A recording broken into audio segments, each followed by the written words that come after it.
I wish to thank Judge Rango for his very good presentation. We have a few minutes to go before the coffee break, and we are now going to have a discussion session. I wish to invite any comments or questions you might have from the floor to either Mr. Lodge or to Judge Rango. Thank you.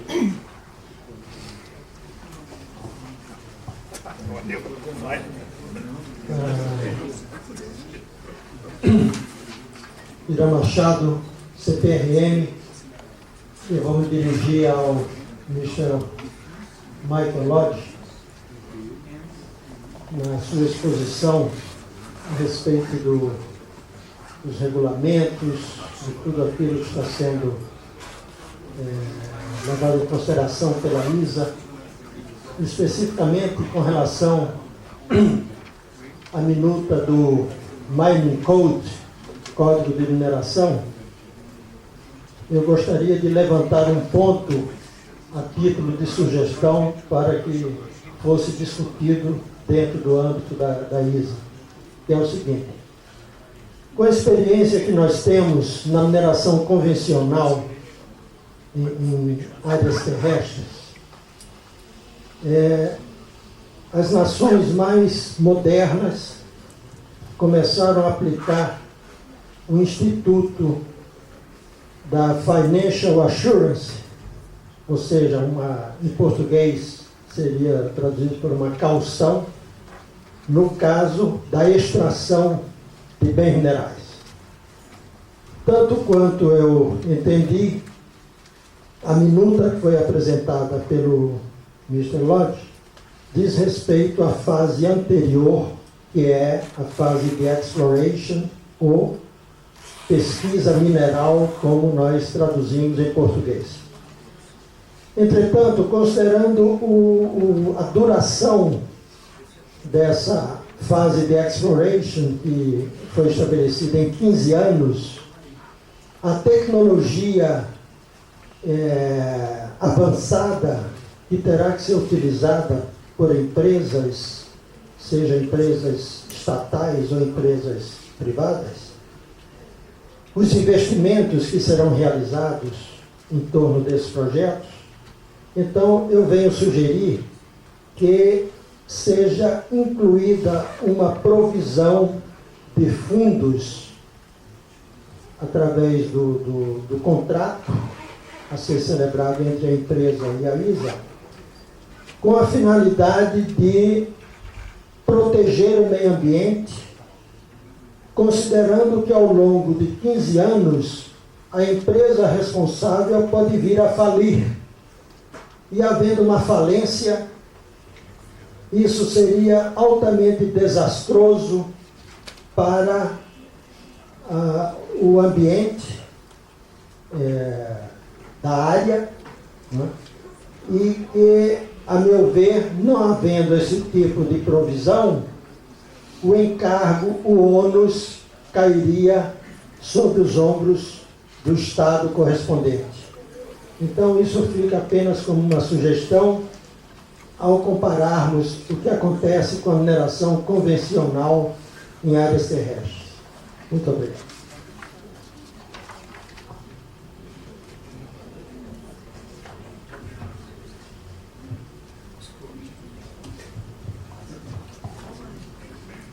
Shall I use this one? Yeah. Okay. Yes, thank you very much for the suggestion. The point you raise is a very interesting and important point. Of course, in my presentation, because of the time constraints and the size of the area to be covered, I could only be very brief. But in fact, the detailed regulations that we have at present go some way towards dealing with this issue. First of all, I mentioned in my presentation that an applicant must show that he has the financial capability to carry out exploration. And that capability includes all aspects of the regulations. The Legal and Technical Commission must assess that, against the responsibilities that the contractor has. And it's very clear in the regulations, if you look at them in detail, that contractors would carry liability for any damage to the marine environment, and that their financial capability must reflect that, because they can be held liable. They can also be required by the council to repair any damage that is caused to the marine environment.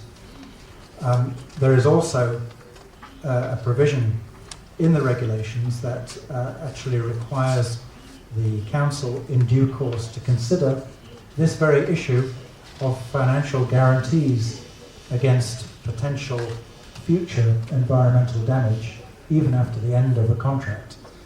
So the sentiments you have expressed, I think, are very relevant and are reflected in some way in the regulations.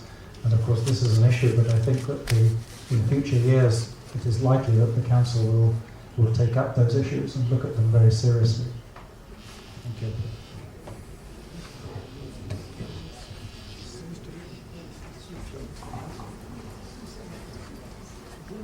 Thank you very much.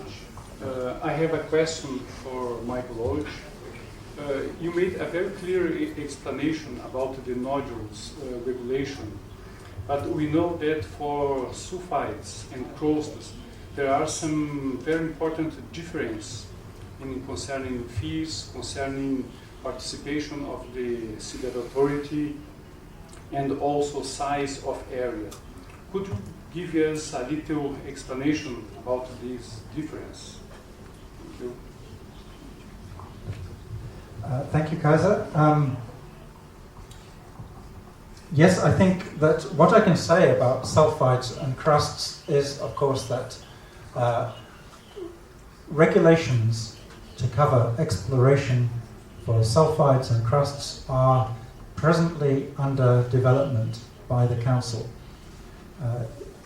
They've been discussed for a number of years, and the regulations are currently in a fairly advanced state of development. For the most part, everything that I said about nodules applies also to sulfides and crusts. The process for application will be almost the same. The content of the contract will be almost the same. The legal background is almost identical. The main areas where there will be a difference, and that is currently the area of considerable debate in the Council, is the size of the area to be allocated for exploration and the level of the fee to be paid. And the reason why that's different is that the nature of the resources are very, very different. Nodules, as you know, are two-dimensional. They are spread out on the seafloor, so you know roughly where they are. And as you saw, a contractor is allowed to claim up to 150,000 square kilometers. Now, in the case of crusts and sulfides, that would be completely inappropriate because they're totally different resources. They are not two-dimensional, they're three-dimensional, and they occur in very, very different geological scenarios. So the area needs to be different. And there is currently, for perhaps the last 2 years, there's been a very, very intense debate, primarily a technical debate between experts as to the sizes of the areas that are appropriate for exploration areas. The website of the authority has got many expert and technical papers and reports of the discussions for those of you who want to look at it further. But it's a very complex issue, but those are the primary differences that we are discussing. And hopefully we may come to some conclusion of that discussion during 2009.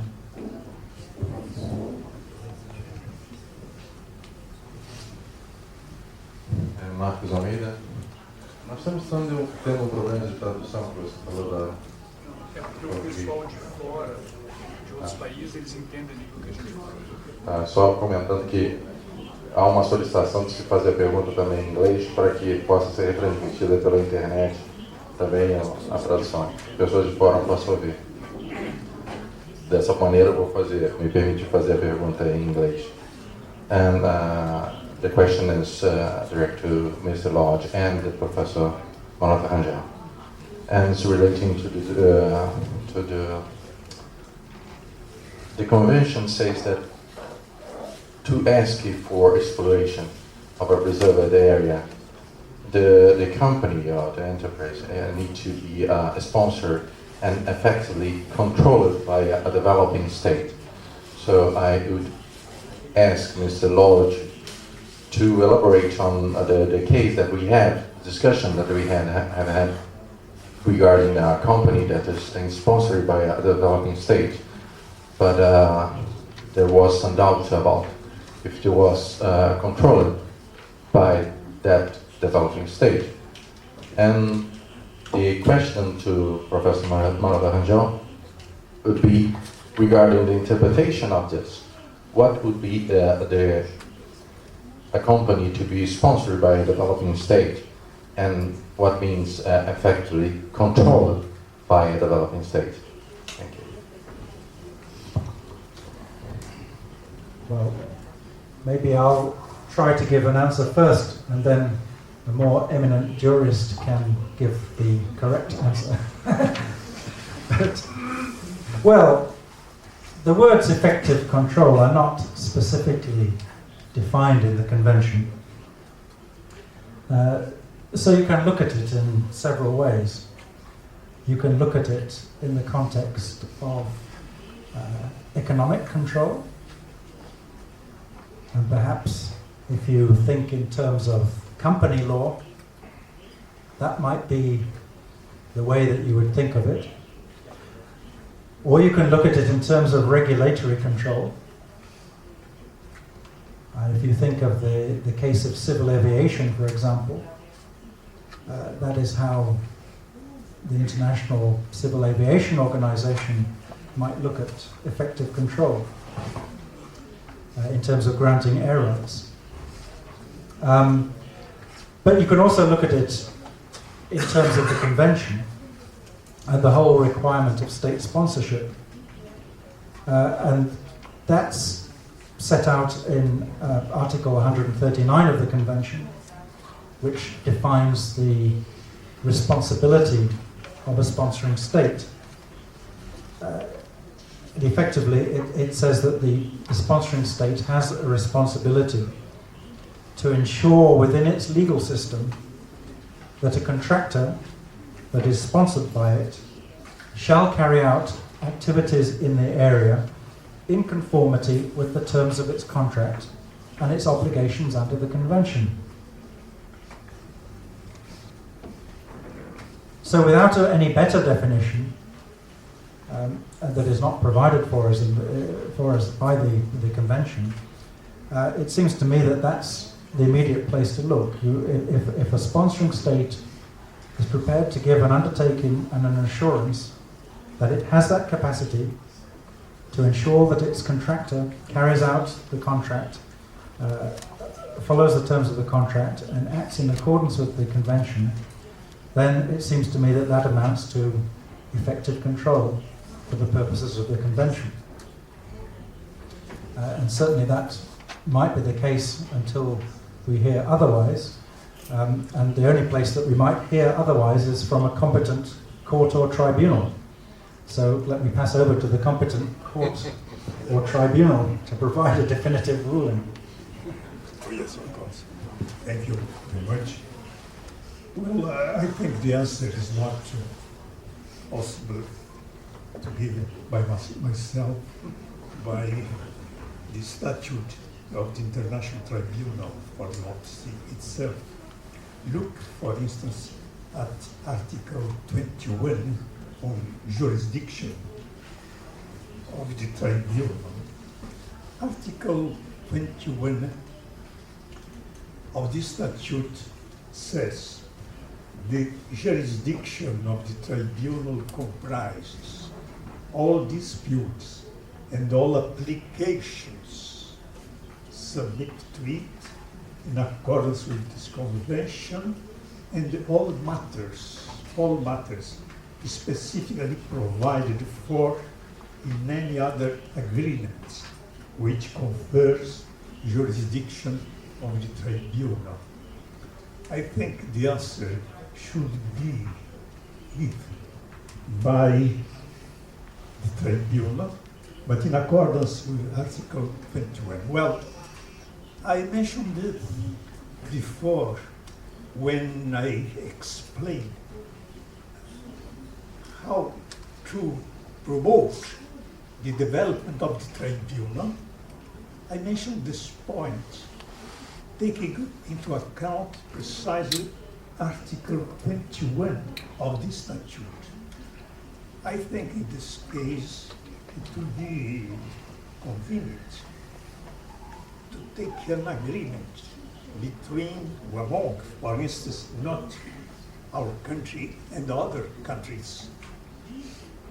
And on the basis of this agreement, go to the tribunal and ask for a decision according to this agreement.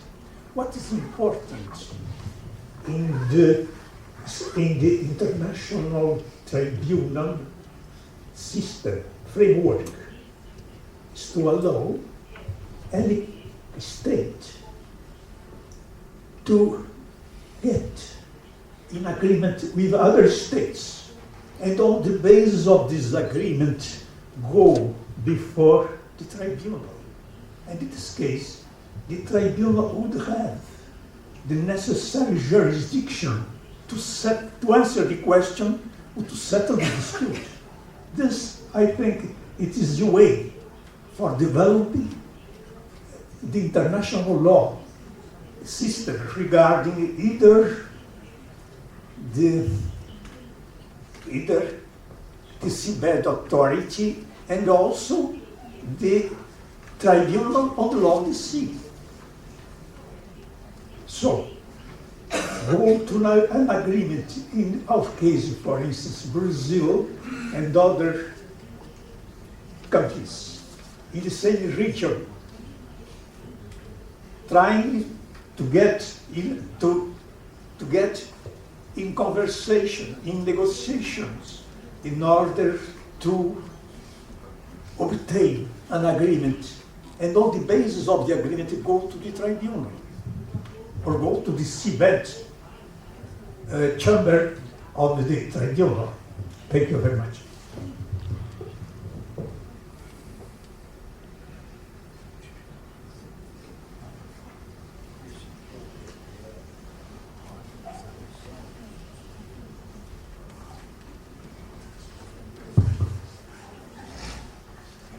I do not see any further requests for comments or questions. For this final session of the day, we have two presentations. One on the Commission on the Limits of the Continental Shelf, and the other on the development of a geological model and prospector's guide for nodule deposits in the Clarion-Clipperton zone. I wish to call on Commander Alexandra Tagore Medeiros de Albuquerque, who is a member of the Commission on the Outer Limits of the Continental Shelf, to make the presentation. Thank you. Boa tarde a todos.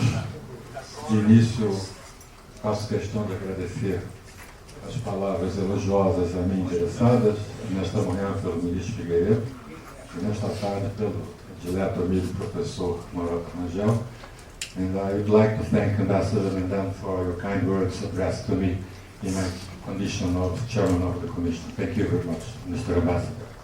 Minha proposta é apresentar aos senhores alguns dados e informações atualizados no que diz respeito ao trabalho realizado pela Comissão de Limites da Plataforma Continental. Alguns palestrantes anteriores já se referiram à referida comissão. Como todos sabem, é um organismo criado por força das disposições da Convenção das Nações Unidas sobre o Direito do Mar e que tem, como veremos em seguida numa transparência, como competência básica analisar os trabalhos apresentados pelos estados costeiros no que se refere ao estabelecimento do limite exterior da plataforma continental além das 200 milhas. Alguns dos slides que nós vamos apresentar, eu vou passar por eles um pouco mais rapidamente, na medida em que este mesmo assunto já foi abordado anteriormente, especialmente pelo embaixador Nandana, quando apresentou a sua palestra.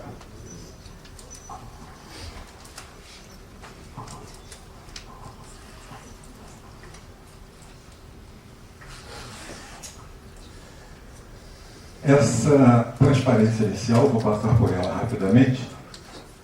Eu colhi essas informações no website da Division for Ocean Affairs da Law of the Sea. O website está aqui para quem quiser consultar posteriormente, mas ele dá a medida e a importância da Convenção das Nações Unidas sobre o Direito do Mar para a comunidade internacional. Chama atenção apenas para o fato de que aqui é usada a expressão, né, which has gained nearly universal acceptance. O embaixador Nandana se referiu hoje pela manhã ao fato de que alguns estados ainda não aderiram, ainda não ratificaram a convenção, entre eles um de peso internacional, que são os Estados Unidos da América, né? Mas também com base na apresentação do embaixador Nandana, tivemos a notícia alvissareira de que provavelmente, né, na medida em que a administração Bush recomendou a ratificação da convenção, é possível que esse novo governo democrata venha eventualmente a ratificar a convenção, se não no próximo ano, pelo menos no ano seguinte. Nós vamos nos fixar na minha apresentação, basicamente, a esta área aqui, dos fundos marinhos, que se chama, alguns chamam de Extended Continental Shelf, embora a convenção propriamente dita refira-se apenas ao termo Continental Shelf, plataforma continental. Aqui, esquematicamente, uma apresentação aqui das linhas de base, o mar territorial de 12 milhas, onde o Estado exerce soberania, e a partir do limite do mar territorial, esses outros espaços de zona contígua e zona econômica exclusiva, em relação aos quais os Estados costeiros exercem apenas jurisdição em relação ao aproveitamento e à exploração e ao aproveitamento dos recursos naturais, sejam eles, conforme o caso, vivos, biológicos ou não biológicos. Vamos nos focalizar nessa parte dos fundos marinhos que se estendem além das 200 milhas, porque diz respeito ao trabalho da Comissão de Limites da Plataforma Continental. Segundo este artigo 76, é muito importante para aqueles que têm a intenção de se familiarizar com o assunto de plataforma continental, ele apresenta o conceito de plataforma continental no seu aspecto jurídico. Aqui diz, textualmente, que a plataforma do Estado costeiro compreende o solo e o subsolo marinho das áreas submarinas que se estendem além do mar territorial. A plataforma continental mínima é de 200 milhas, tá? E o limite exterior da plataforma continental tem que ser determinado com base na aplicação dos critérios do artigo 76 da Convenção das Nações Unidas sobre o Direito do Mar. Fiz questão de incluir uma transparência, um slide, para estabelecer o link dessa apresentação, que se refere à Comissão de Limites da Plataforma Continental, que, em princípio, não está diretamente ligada ao aproveitamento e exploração de recursos minerais marinhos, mas sim no estabelecimento de uma área oceânica além das 200 milhas, mas achei importante chamar a atenção para este artigo 77, porque ele estabelece a ligação entre este seminário que está sendo no momento realizado, né, e a apresentação sobre as atividades da Plataforma Continental. Como aqui está no parágrafo 1º, o Estado costeiro exerce sobre a Plataforma Continental direito de soberania para fins de exploração e aproveitamento dos recursos naturais. E aí está a ligação na medida em que se fala recursos naturais dos fundos marinhos. Importante, eu não frisei anteriormente, que, no que diz respeito às disposições da Convenção, quando se fala em plataforma continental, estamos nos referindo apenas e exclusivamente ao solo e subsolo marinhos. Ou seja, a zona econômica exclusiva poderá se estender até um limite máximo de 200 milhas a partir das linhas de base, e em relação a esse espaço, conforme já foi ressaltado por palestrantes anteriores, o Estado costeiro exerce direito de soberania em relação aos recursos naturais, não apenas do solo e subsolo marinho, mas também da massa líquida correspondente a essa área de 200 milhas. Não é o caso da plataforma continental estendida além das 200 milhas. O Estado costeiro, além das 200 milhas, exerce direitos apenas no que diz respeito ao aproveitamento, à exploração e aproveitamento de recursos do solo e subsolo marinhos. A biota marinha, ou seja, os recursos vivos, além das 200 milhas, não estão sob a jurisdição do Estado costeiro. Já agora, aqui me referindo especificamente à Comissão de Limite da Plataforma Continental, este artigo 4 do anexo 2 da Convenção estabelece que quando um Estado costeiro tem a intenção de estabelecer, de conformidade com o artigo 76, os limites exteriores da plataforma continental, esse mesmo Estado deve submeter à Comissão de Limite particularidades e detalhes desse estabelecimento, conforme diz aqui, junto com dados técnicos e científicos. E dá um prazo de 10 anos a partir da entrada em vigor da Convenção para aquele Estado. Eu me referi a essa questão de prazo porque isto já foi alterado. Houve uma primeira alteração, a qual eu não vou me referir, mas a mais recente diz respeito ao que os Estados-partes decidiram nessa sua 18ª reunião realizada este ano de 13 a 20 de junho de 2008 e está documentada nesse documento SPLOS/183. Estados-partes, como sabemos, são todos aqueles estados que consentem em ser guiados pela Convenção para a qual esse Estado está em vigor.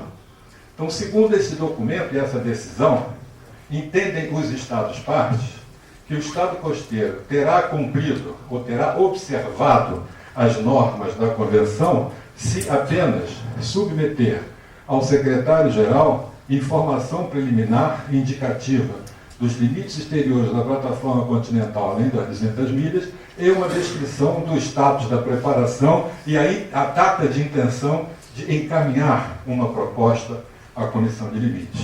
Com um detalhe, fazendo parte da mesma decisão tomada pelos Estados-partes, nesse caso, esta informação preliminar submetida, de acordo com esse parágrafo A, não será considerada pela Comissão de Limites. Ela servirá basicamente para dar um status ao Estado costeiro no sentido de cumprir com o prazo da convenção, estabelecido pela Convenção. Então, tão logo o Estado costeiro complemente essa informação preliminar e encaminhe à Comissão de Limites uma proposta integral, completa, da sua plataforma continental, aí então a Comissão de Limites se preocupará em examinar essa proposta. Uma breve observação sobre o caso particular do Brasil, já que nele estamos. Essa é uma representação gráfica da proposta brasileira que foi encaminhada à Comissão de Limites da Plataforma Continental em maio de 2004.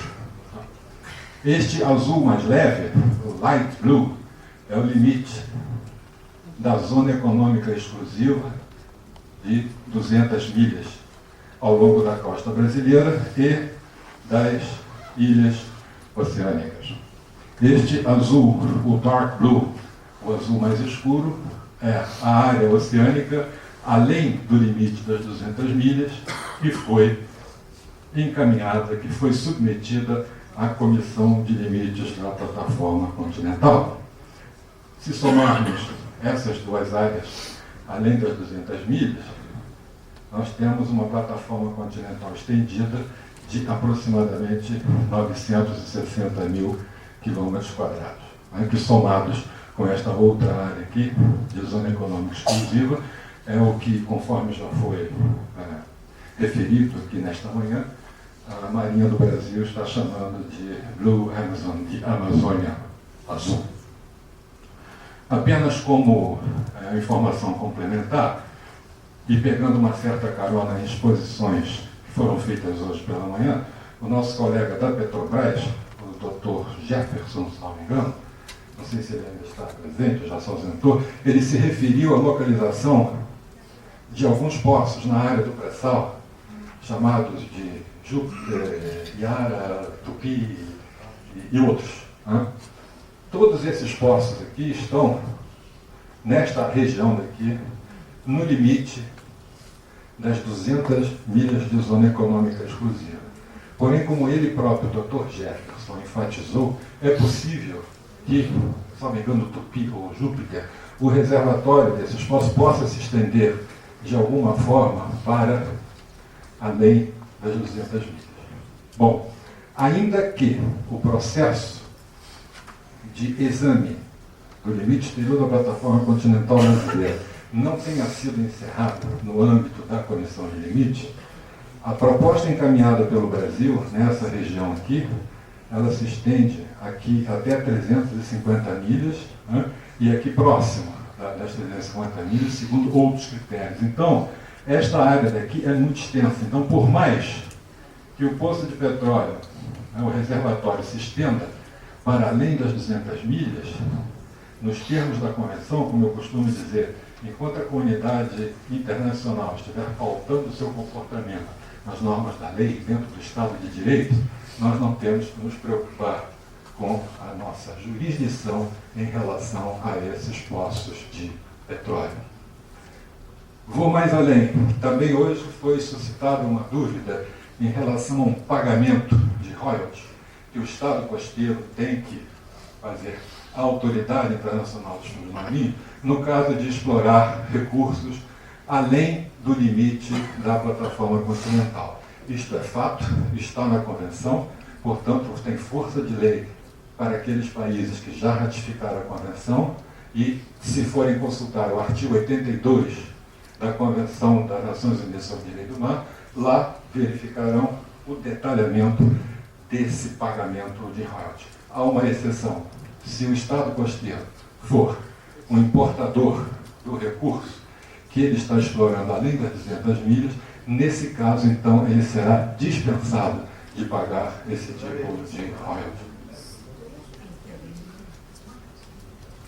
Também já foi dito, né, por força aí das disposições da Convenção, esses três organismos foram criados: a Comissão de Limite, a International Seabed Authority e o Tribunal Internacional para o Direito do Mar.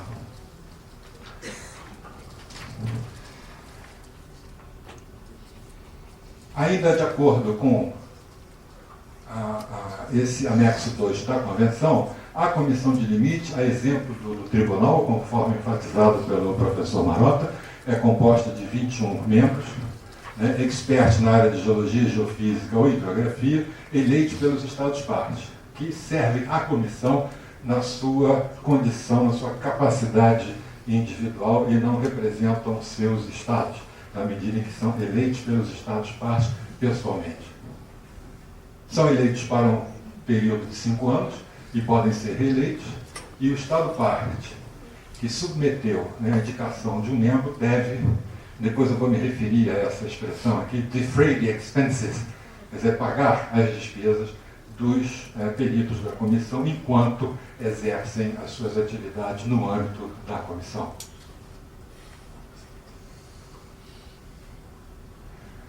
As funções, a primeira delas eu já me referi, da comissão estabelecidas na Convenção, nesse artigo 3 do anexo 2, é basicamente considerar, né, os dados e os outros materiais submetidos pelos Estados costeiros no que concerne ou que lhe diz respeito aos limites exteriores da plataforma continental e fazer recomendações de acordo com o que estabelece o artigo 76 da Convenção.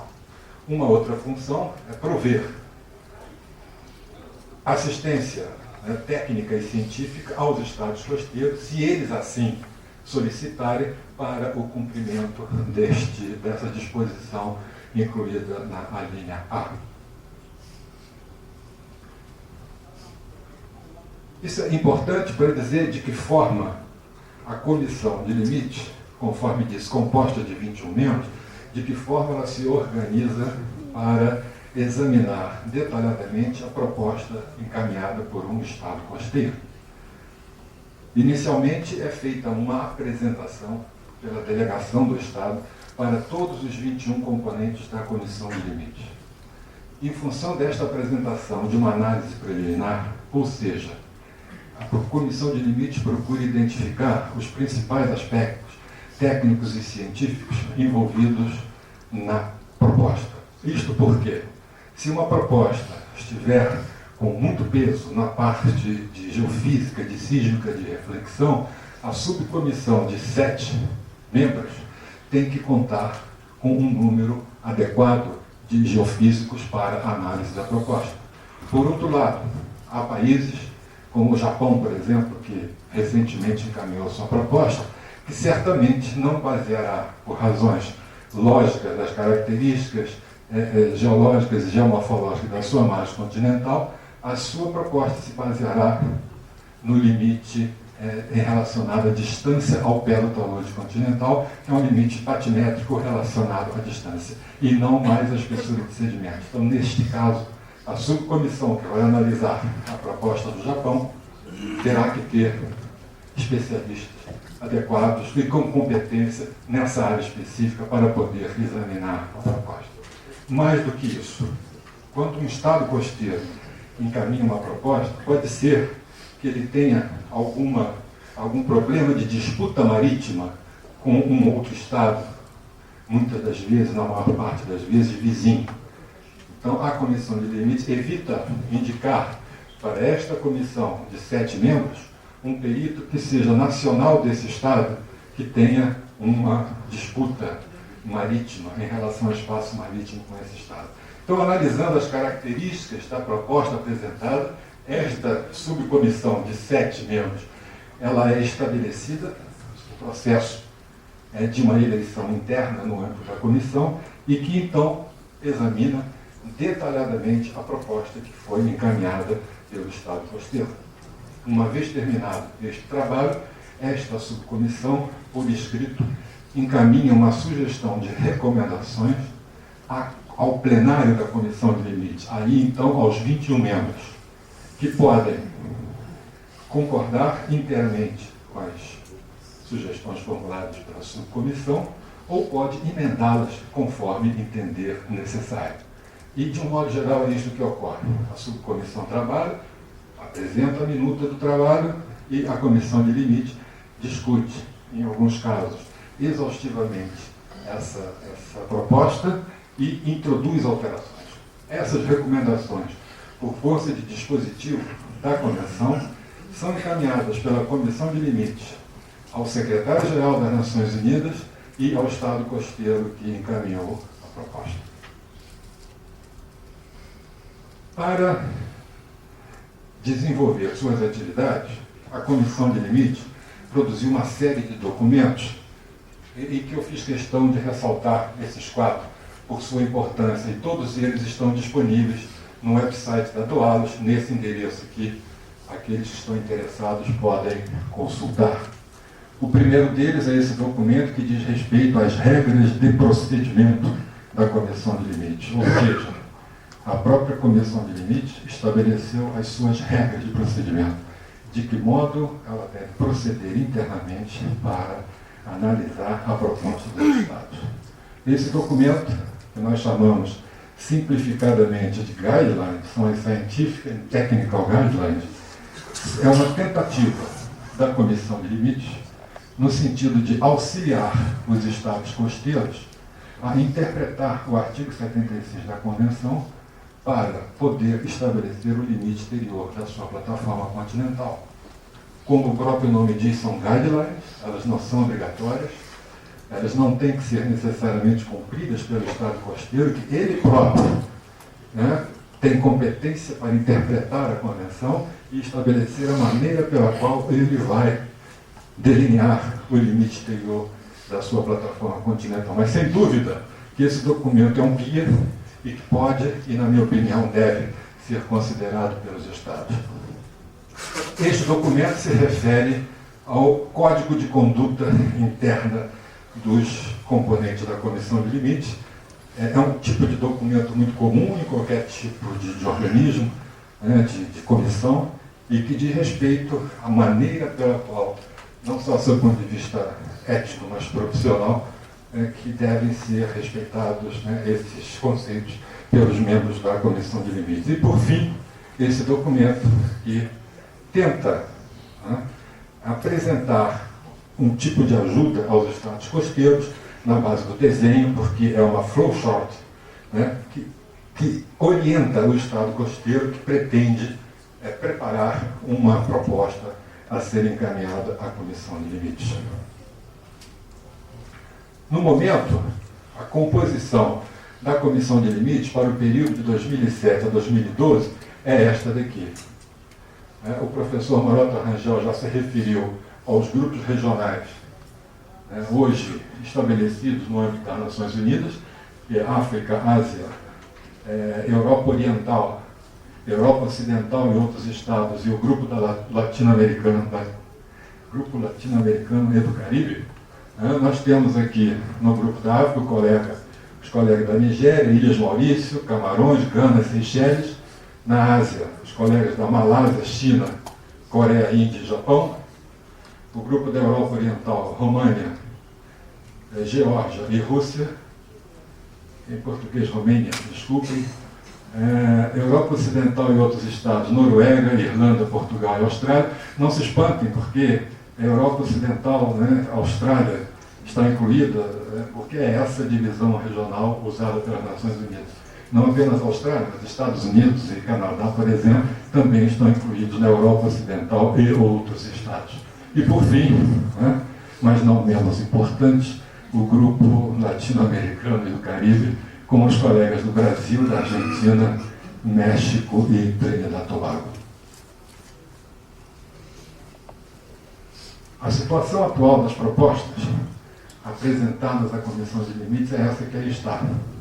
Em 2001, a Federação Russa foi o primeiro país a apresentar uma proposta à Comissão de Limites.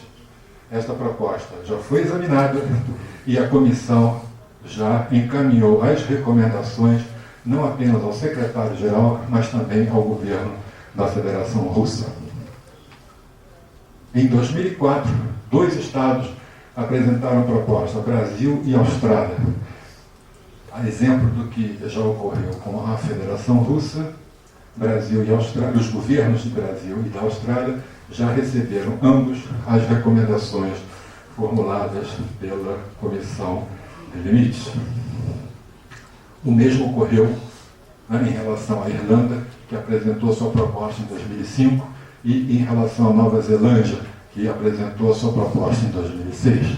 Quer dizer, de modo que, até agora, a Comissão de Limites conseguiu elaborar recomendações para todos esses estados aqui, da Federação Russa, que foi o primeiro em 2001, até a Nova Zelândia. Mas em 2006, uma proposta conjunta da França, Irlanda, Espanha e Reino Unido, né, foi apresentada, e as recomendações estão numa fase final de exame, né, de análise, e eu entendo que, num futuro bem próximo, a Comissão de Limites poderá elaborar as recomendações. O mesmo ocorre em relação à Noruega e em relação à França.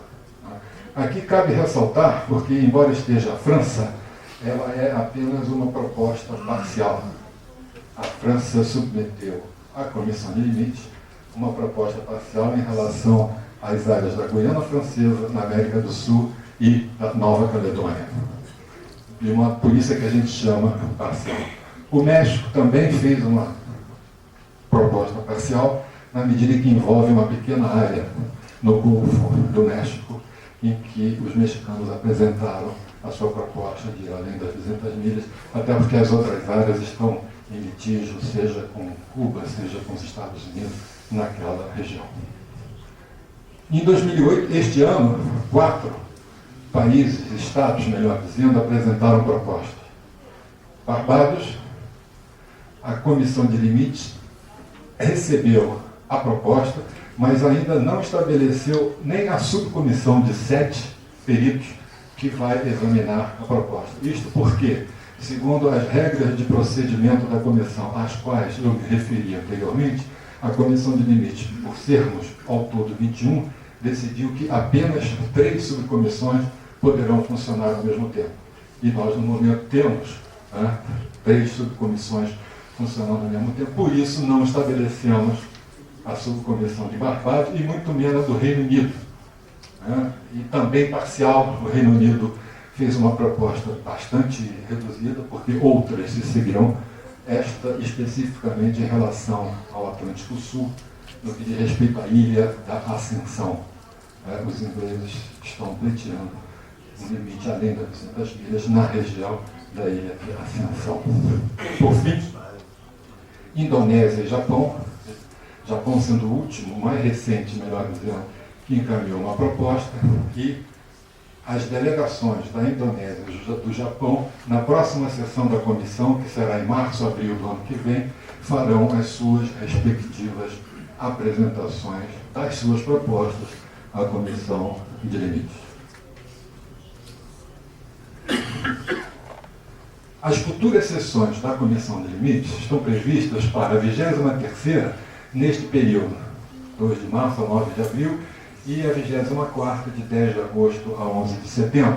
Nesse meio, as subcomissões de 7 peritos também se reúnem para dar prosseguimento ao exame das propostas num nível maior de detalhamento.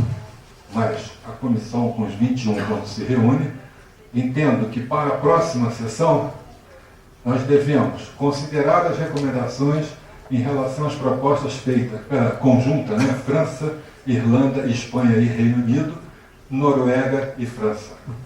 Analisaremos também um caso específico do Brasil. Conforme eu já disse anteriormente, o Brasil encaminhou a sua proposta e a Comissão de Limites já formulou suas recomendações ao governo brasileiro. O governo brasileiro, ao analisar as recomendações, entendeu que alguns aspectos dessas recomendações não estavam muito claros. Não era necessariamente um questionamento sob o ponto de vista técnico da opinião da comissão, mas solicitação de esclarecimentos adicionais no que diz respeito ao que a Comissão de Limites estava querendo dizer em relação a alguns aspectos das recomendações. Então, esse documento foi recebido pela Comissão de Limites, no momento está em análise, no âmbito da subcomissão que analisou a nossa proposta, e na sessão de março a abril deste ano, provavelmente será prontificado o documento, a resposta da Comissão de Limites ao documento brasileiro, no qual alguns esclarecimentos são solicitados. Vamos tratar também um assunto muito importante, porque chamado de as despesas para manter os membros, não apenas em Nova York, mas em todas as circunstâncias em que eles estão desenvolvendo as suas atividades como membro da Comissão de Limites. Isto porque, com a carga crescente de trabalho da Comissão de Limites, os períodos de permanência na cidade de Nova York estão ficando cada vez maiores. Nós temos que permanecer na cidade de Nova York, às vezes, por 5, 6 semanas. E eu sou um dos mais novos da comissão, de modo que os senhores podem imaginar que se a gente somar a idade dos 21, bota 0 nisso aí, que nós vamos ter um número. Então, é uma turma que precisará certamente de um apoio de saúde, na medida em que esse tempo prolongado em Nova York, que não é exatamente uma cidade tranquila, todos nós sabemos, e nós estamos perguntando aos Estados-partes, na próxima reunião, que eles, como são os que têm competência para interpretar a Convenção, que eles interpretem para nós, Comissão de Limites, o que a Convenção quer dizer com defray the expenses, a referência à expressão que eu fiz anteriormente. pagar as despesas dos membros da comissão. O que é isso? É a passagem de avião, o hotel e o McDonald's? E se alguém ficar doente, se alguém precisar de algum tipo de apoio? Então estamos pleiteando junto aos Estados-partes. Pretendemos também elaborar um documento no sentido de elaborar um formato unificado para todas as recomendações, porque, conforme eu ressaltei anteriormente, as propostas são examinadas por subcomissões, né? Embora sejamos todos da mesma área e trabalhemos juntos, é claro que as características personalísticas influem bastante, né? Então, para evitar que um conjunto de recomendações difira substancialmente de outro, a comissão está preocupada em estabelecer normas, um formato para serem observados por todas as subcomissões para que os estados costeiros recebam recomendações consistentes e iguais, pelo menos no formato, né? Certamente teremos a apresentação das propostas a serem feitas pela Indonésia e pelo Japão. Muito provavelmente não teremos condição de estabelecer naquele momento as subcomissões que vão examinar essas propostas e, finalmente, a gente vai poder, nessa reunião aqui, provavelmente, estabelecer as subcomissões para examinar as propostas de Barbados e do Reino Unido, até porque são duas propostas bastante, eu não diria que sejam simples, porque nenhuma, a exemplo das mulheres, né, nenhuma proposta é simples, né, ainda que seja pequena. Desculpa a brincadeira, porque eu já vi alguém cabeceando aí, então isso aí anima o pessoal. De modo que essa proposta de Barbados, sobretudo a do Reino Unido, que se refere apenas à área da Ilha de Ascensão, a Comissão de Limite, em princípio, não terá que gastar muito tempo para examinar essa proposta. A gente nunca sabe, há sempre surpresas, mas de qualquer forma a expectativa é nesse sentido.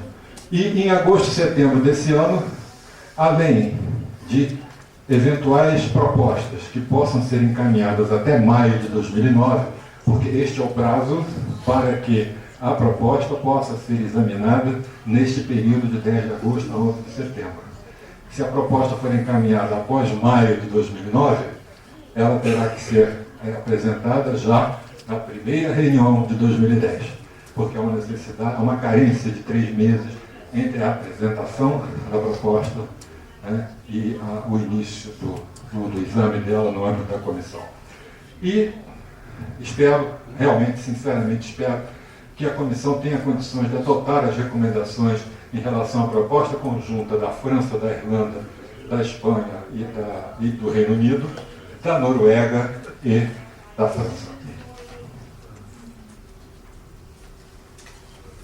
No que diz respeito, e eu já me referi à carga de trabalho da Comissão de Limite, um resumo do que a gente disse até agora: a comissão recebeu 13 propostas, 5 conjuntos de recomendações já foram prontificados pela comissão e encaminhados a quem de direito. 3 propostas estão no estágio final de exame, de análise. Uma proposta está no início do seu exame. 2 propostas já foram encaminhadas à comissão de limite, mas as correspondentes subcomissões não foram estabelecidas.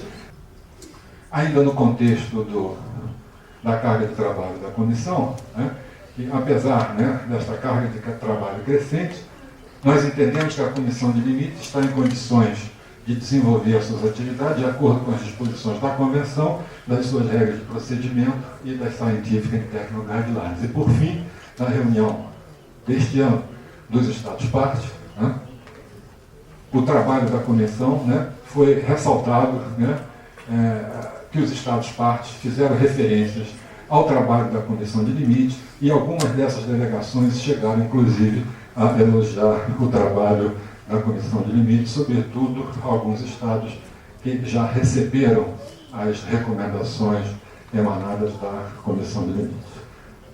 Salvo engano, acho que esse é o último slide, e eu aproveito para agradecer a todos a atenção. Muito obrigado.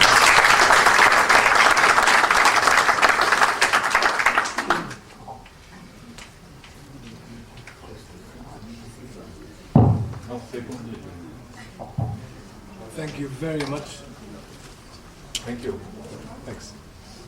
I'd like to call on Dr. Kodagali to talk about the geological model and prospector's guide for polymetallic nodule deposits in the Clarion-Clipperton zone.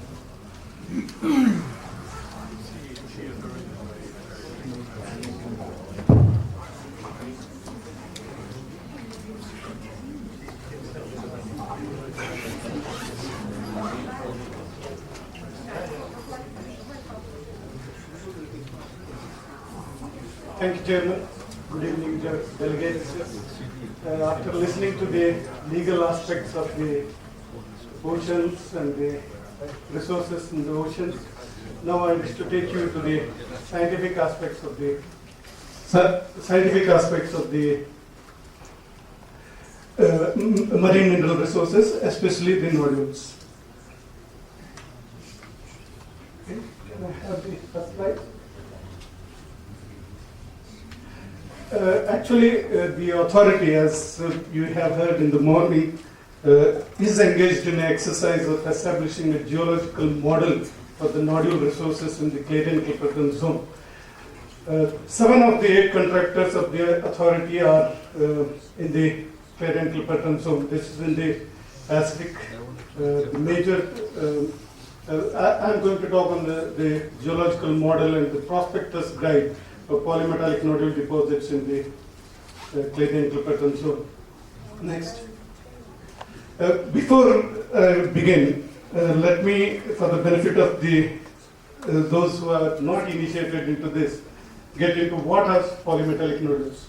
Polymetallic nodules or ferromanganese nodules are small, typically pea to golf ball sized deposits that exist in the deep ocean. They were first discovered on the ocean floor in the 19th century, contain relatively high percentage of metals like manganese, iron, nickel, copper, and cobalt. That's how a single nodule looks. Yeah. Next. Where are nodules found? Nodules are found everywhere in the area. By area I mean beyond the exclusive economic zones. We have them in the Indian Ocean, in the Pacific, in the Atlantic, everywhere. These deposits, the nodules are found mostly in depths beyond 4,500, 4,000 to say 6,000 meters depth. And that's why mostly they are not found in the exclusive economic zone of the countries. Except for one instance in the case of Cook Islands, we have what can be said as semi-commercial type of nodule deposits. Next. This is how the underwater photograph of polymetallic nodule looks. This may be an ideal one where the distribution is quite dense. It may not be the case always. Actually, the distribution of nodules is represented as kilograms per square meter. We have equipment, as I said, they occur at depths of 4,500 meters and beyond. So it may not. So we have to rely on the equipments to get them up. So what we have is the equipments like the free fall grabs, the photographic equipment, and the corers, the box corers or the spade corers, which help in getting the nodules up. As I said, they are indicated as kilograms per square meter. We find on the ocean floor, deep ocean floor, nodules covering area of up to say from nil to up to 25 kilograms per square meters in the maximum in some cases. Next. As I said, we took this work on the establishing a geological model because, as I said, we had this lot of 7 of our contractors are in the Clarion-Clipperton zone. The large area is covered. Then we also had other people who will be interested in going in for the nodule exploration. So we wanted to establish a guide sort of thing which will help the researchers. It will also help in understanding how the nodules are formed, how the nodules are distributed. So with that in mind, program was initiated. The first of the objectives was to improve the resource assessment of the Clarion-Clipperton Zone, integrate available resources and related environmental data, and provide useful guidelines for prospecting and exploration. Next. So, as I said, the area of interest is quite huge. These are the two fracture zones, the Clarion and the Clipperton. Within this are the, you have seen the map presented by Mr. Lloyd before me. All the 7 contractors and the reserved areas lie within this. The area which we covered for which we used for this model studies was between 110 to 160 degree west longitude and 0 to 20 degree north latitude. That means it's an area of about 12 million square kilometers, which is very huge. I don't think there has been any attempt in any part of the world to model resources in such a huge area. We could undertake this because we had the resources available, means the data available for this region. And that's why we thought that it is incumbent on us to develop a model for the nodule resources in the area. Next. The program team. We had 3 clogs in the wheel for this program. The secretariat, which is based in Kingston. The next, the consultants. We had engaged the services of consultants who had worked on the nodules over the years, for past 30 years in the Clarion-Clipperton Zone. Then the contractors. Like I said, we had 7 contractors in the Clarion-Clipperton Zone. So we sought the help from the consultants and the contractors. Contractors provided with not only the data which given initially, and also the data which they had additionally collected later or collected in the areas which was not actually allotted to them. They readily agreed to provide that data. Then the consultants helped us in getting the additional data which was available in the public domain or with the other organizations. Then they also, the contractors also provided the services of few of the experts to work on the project. Then Secretariat acted as a conduit for the contractors and the consultants to work together. And we established the entire management of the program was done through the Secretariat, though we had the consultants to work on that. Next. The major milestones, the draft reports, the project was initiated sometime in 2005. The draft reports for the first stage were ready by July 2006. The mid-course meeting we had in September 2006, wherein we evaluated the work so far and then adjusted the program schedule in such a way that we tried to take more work from some of the consultants, and we also had to abandon some of the proxies which were not giving us any further results. So then we have the interim reports which have been coming and which are almost ready with in the year 2007 and 8. The final reports are expected by early 2009, and the final workshop will be held sometime in the middle of 2009, which will culminate the project, and all of our outputs expected from the projects will be presented in the workshop during the middle of next year. Next. The two main outputs from the program are a prospector's guide and a geological model. The prospector's guide is supposed to be a guide for all of the future explorers who wish to explore not only in the Clarion-Clipperton Zone, any world oceans, looking for the nodules. If they find something which is like a proxy, which I will explain later. If they can find that, and then the chances of finding nodules in those areas. So we are going to, like a guide for the nodule exploration, we will be publishing. Then there will be the second aspect will be the geological model itself, which will explain the distribution patterns, the resources, and all other aspects related to the nodules. Next.